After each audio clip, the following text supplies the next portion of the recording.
안녕하세요. 헨티비 정혜인입니다. 오늘 소개해드릴 책은요, 바로 새순이라는 작품입니다.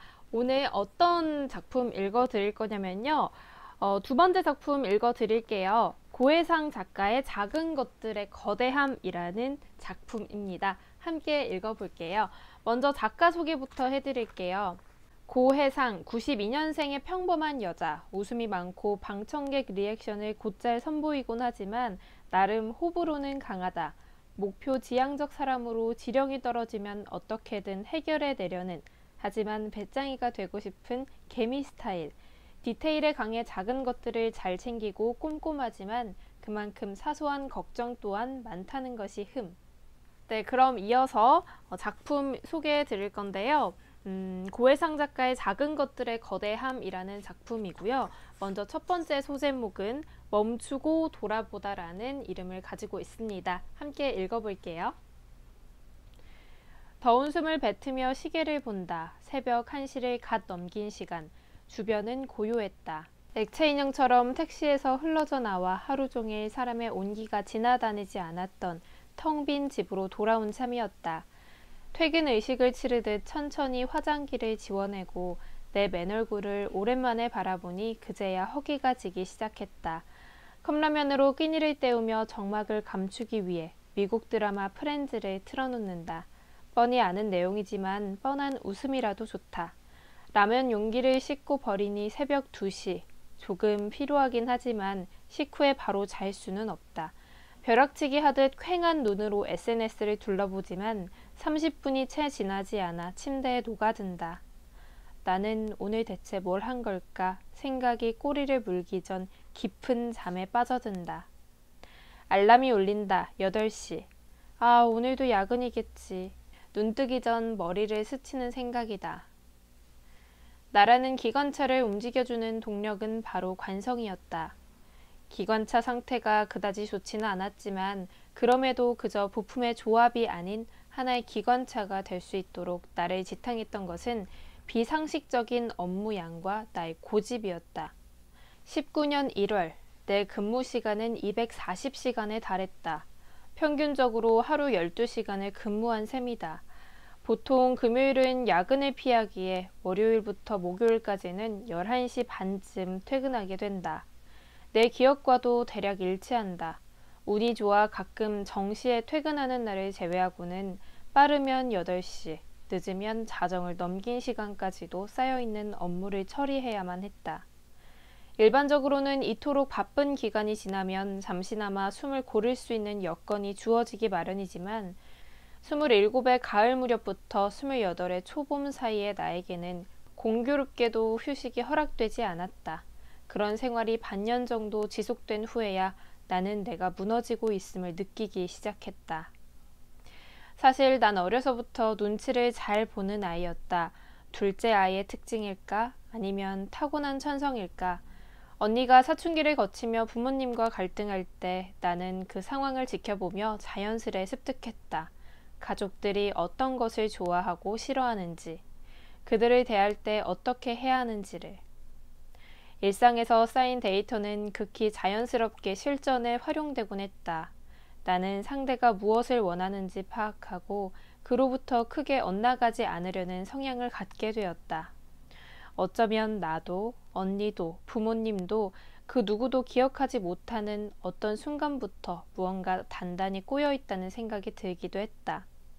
내 또래 많은 친구들도 같았을지 모르지만 나는 대학을 졸업하고 사회에 나오기 전까지는 내가 무엇을 원하는지, 내가 무엇을 잘하는지 알지 못했다.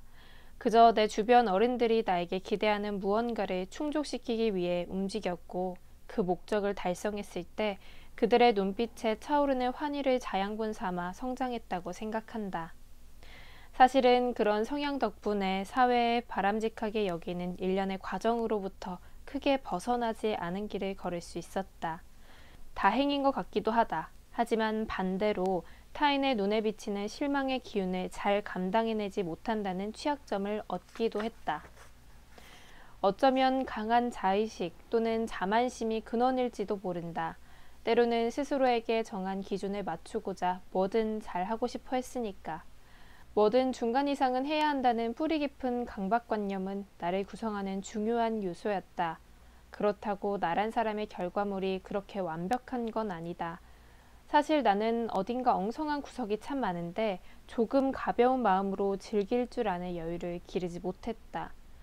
초등학생 때는 일기는 매일 쓰는 것이라는 지금의 나도 쉬 이해할 수 없는 철칙을 세우고서는 가족여행에서 늦게 돌아오기라도 하는 날이면 자다가도 일어나 일기를 쓰곤 했다. 중학생 때는 숙제는 혼나기 싫어서라도 한다라는 안쓰러운 마인드로 새벽까지 숙제를 마쳤고, 고등학생 때는 장시간 앉아있다 보니 고장나버린 척추 탓에 두통이 심해지자 진통제의 힘을 빌려 야간 자율학습을 끝까지 했다. 놀랍지 않겠지만 나는 사회에 나와서도 주어진 업무량의 상식선을 떠나 밤을 새워서라도 해결해내려고 했다. 기질적인 요소에 사회적인 요소가 더해져 나는 번아웃의 고속도로에 오르게 된 것이다. 지금 와서 지난 시간을 돌이켜보면 잘 기억이 나지 않는다. 마치 필름이 끊긴 것처럼 내 27의 가을 겨울은 공란이다. 분명 두 눈을 뜨고 두 발로 걷고 있었음에도 당시 내가 인식했던 세상은 고장난 렌즈를 낀 듯 어딘가 뿌연 빛이었다.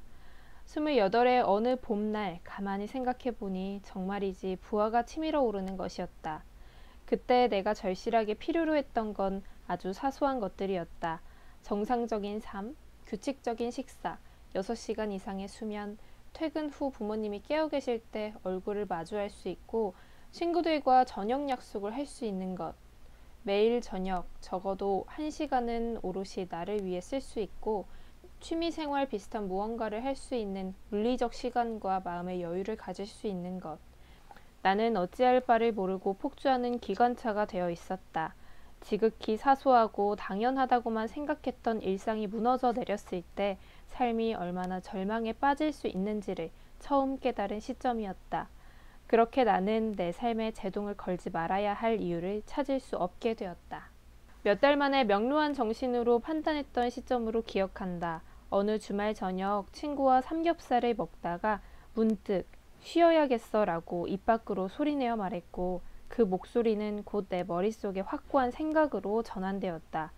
걱정 인형 같은 성격상 통상적으로 의사결정을 내리기까지 오랜 시간을 곱씹어 보곤 하지만 그때만큼은 본능적인 선택을 내렸다. 그렇게 나는 2달에 걸친 휴직을 신청하게 되었고 그중 1달을 타지에서 홀로 보내기로 결심했다. 여행을 통해 나는 마음속에 드리워져 있던 암막 커튼을 걷어내고 그곳의 여행지 곳곳의 빛깔들을 담아올 수 있게 되었다. 여행 이후 정확히 1년이 지난 지금 그 시간을 통해 내 안에 채워진 것들을 돌아보면 특정 건물이나 미술관 또는 음식의 맛보다도 여행 도중에 내가 다시금 느낄 수 있었던 감정의 조각들이 떠오른다. 그 감정들에 대해 소박한 기록을 남기고자 한다. 네, 다음 파트는요. 대도시 특유의 행복감과 피로감이라는 제목을 가지고 있습니다. 함께 읽어볼게요. 나의 소중했던 여행은 독일, 스페인과 포르투갈을 중심으로 이루어졌다.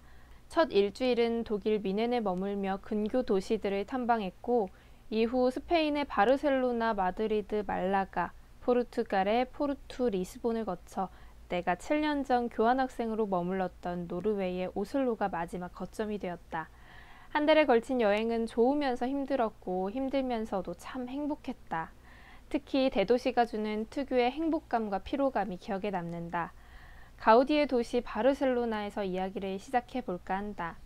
여행 이전부터 나름 많은 계획을 세워놓았는데 바르셀로나에서는 꼭 가보고 싶었던 곳도 먹고 싶었던 것도 참 많았던지라 큰 기대를 가지고 갔던 도시였다.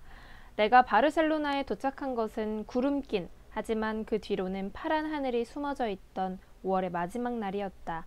공항버스를 타고 카탈루냐 광장에 내려 숙소를 찾아가는 길. 이베리아 반도에 와보는 것은 처음이었기에 그저 이 모든 순간이 신기했다. 같은 유럽인데 이렇게 다르구나 하는 생각을 자아내는 요소들. 내가 그간 보았던 유럽의 전경을 통해 쌓아온 이미지 또는 머릿속에서 만들어낸 편견에 따르면 유럽은 어딘가 모르게 아날로그적 요소와 정제된 분위기가 한데 보여 특유의 차분함이 지배하는 곳이었다. 하지만 바르셀로나의 첫인상은 정반대였다. 따뜻한 나라 특유의 자유분방함이 섞인 유럽이랄까? 여태껏 내가 겪어보지 못했던 문화의 향취가 배어있는 것만 같아 설레는 마음으로 두리번거리며 좁은 골목을 지나다녔다. 환한 대낮인데도 빼곡하게 들어선 건물들로 어두운 골목. 하지만 양쪽으로 들어선 건물들의 차분한 베이지색 외벽과 발코니에 장식된 초록 식물들이 어둠에서 피어오르는 불안감을 잠재워줬다. 생동감 넘치는 스파 브랜드 샵 옆에는 바르셀로나를 설명해주는 엽서와 마그넷, 컵과 각종 티셔츠들을 판매하는 작은 기념품 샵이, 그 옆으로는 나무를 소재로 한 아기자기한 공예 샵이 있다. 활기 넘치면서도 따뜻한 소박한 골목. 네, 오늘은 여기까지 읽어드릴게요. 네, 다음에도 바르셀로나에서 있었던 이야기들이 좀 이어지고요. 다음 파트는 작은 것들이 주는 울림이라는 이야기로 이야기가 계속됩니다. 네, 다음은요. 가장 일상적인 것이 가장 행복한 것이라는 소제목을 가지고 있기도 하고요.